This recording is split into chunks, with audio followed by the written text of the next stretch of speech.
I've been at home for the last 5 weeks, literally just like everybody else on quarantine, and it's gotten me very contemplative and reflective about just what's going on, people I have in my life, very thankful for certain people and to be able to keep that community and that connection going. And so I thought it'd be awesome to start off the night with writing some thank you notes. And now this is not towards someone specifically, but just, it's a thank you notes to quarantine in general. Because I think being in quarantine, being at home, has taught me a lot of things. So will you help me write some thank you notes as we kind of go, and we'll send them out later today. So this is like, it's a thank you note to quarantine, and maybe you relate to some of these, and please put it up in the chat as we got going here. And so you guys ready? Here we go. I got my pen, I got my paper here, and we're gonna get going. Ready? Here we go. Thank you, quarantine, for helping me understand why my dog gets so excited when someone walks by on the sidewalk outside.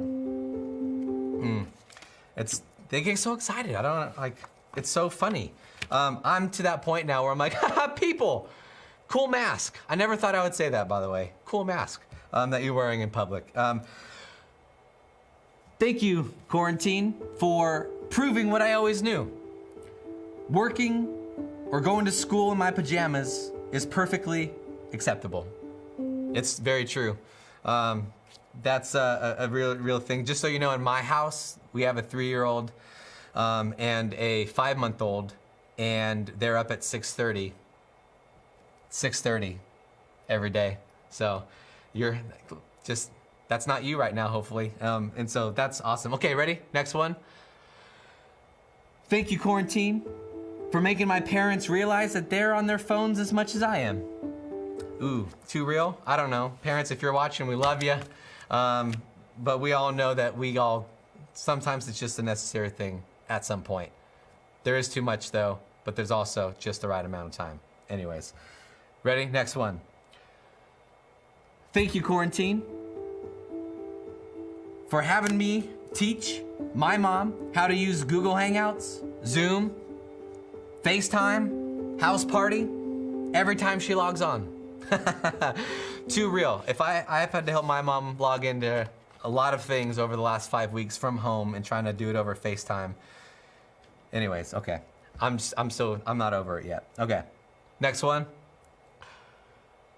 Thank you, quarantine, for making me realize that I still won't exercise, even when it's literally the only activity available. It's too true. I have like dumbbells and like the little bands. Haven't touched them. They have dust. It's great. That's awesome. Also, I love food way too much. Side note, if you have some good thank you notes for quarantine, you should put those in the chat because I'd love to see some of those. Okay, ready? Next one. Got a couple more. Thank you, quarantine, for making me go to my pantry 26 times a day, hoping that there will be new food all of a sudden. Anyone else with that? What's your favorite snack? Go ahead and put your favorite snack over in the chat. Mine right now, lately, has been you do wheat thins, okay? And then you put cream cheese in this Tupperware and then salsa on top of it. All day. All day. Okay, anyways. Couple more thank you notes to quarantine. Okay. Thank you, quarantine, for teaching me how to spell quarantine correctly. I've never written this word so much in my entire life. Now I know how to spell it. There's an A in the middle. I always put an E or an I. It's an A. Last one, here we go. Thank you, quarantine, for giving me time to learn how to play piano. I have not learned how to play it, but thank you for enough time. That's it. That's all the thank you notes I have. There's a lot of reflective happening here at my house, at the Knowles household. So thank you, quarantine, for making me reflective and contemplative about all these things that I never knew that I had to think about.